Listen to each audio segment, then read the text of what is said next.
Essa pergunta que diz se eu sinto sede, se eu sinto, o que eu faço? Bom, desde que eu fiz meu primeiro processo prânico, que é o processo de mudança de consciência prânica, ativação da consciência prânica no meu corpo lá em 2006, eu ressignifiquei o que é a sensação de sede e fome.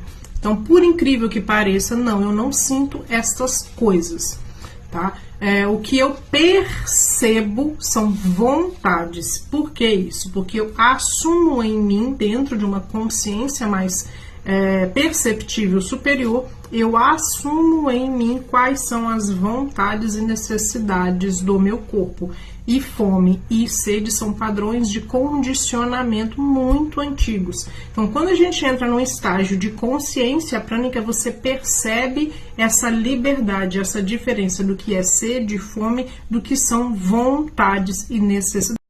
Então, vamos lá, né? Desde esses 7 dias de seco, né? Mais os 14 dias de líquido que a gente fica dentro da mudança de consciência prânica, que é o processo prânico, a gente desconfigura essas duas condições limitantes, que é a sede e fome, tá? Então, não sinto. Normalmente, num jejum como esse, as pessoas não sentem fome. As pessoas que ativaram em si a consciência prânica, elas não sentem fome. O que elas sentem são desconfortos na saliva, desconfortos das vontades, das lembranças, dos paladares, às vezes memórias afetivas e químicas que vêm à tona, sim, por causa da limpeza e desintoxicação das células.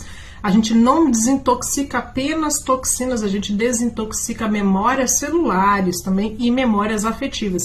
Então, quando vem a esse campo, a gente entra no estágio de percepção e entende que isso não é fome nem sede, são essas lembranças.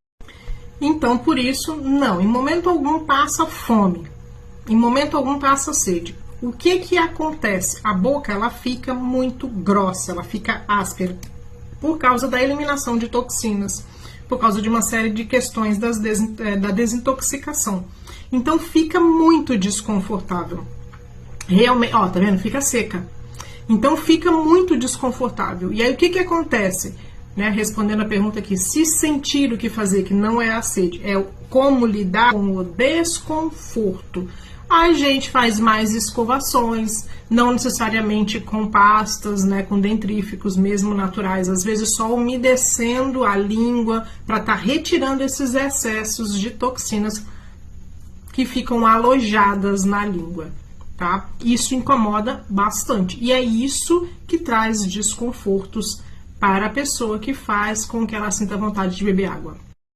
Obviamente aqui eu estou falando de uma pessoa que já passou pelo processo prânico e manteve essa consciência.